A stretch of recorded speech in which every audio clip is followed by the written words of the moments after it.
नाशिकमधून आपल्या समोर एक ब्रेकिंग न्यूज येते आहे। संतोष देशमुख हत्या प्रकरणातील फरार आरोपी कृष्णा आंधळे नाशिकमध्ये बघितल्याचा स्थानिकांचा दावा। नाशिकच्या गंगापूर रोड परिसरातील दत्त मंदिर चौकात कृष्णा आंधळेला बघितल्याचा काही लोकांचा दावा।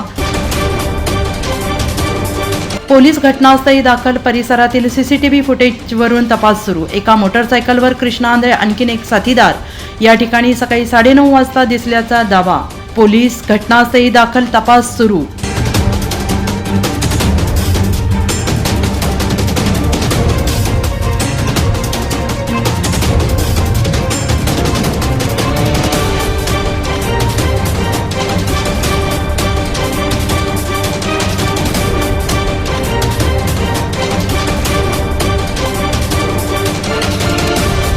NCN न्यूजसाठी रोहन दानी, नाशिक।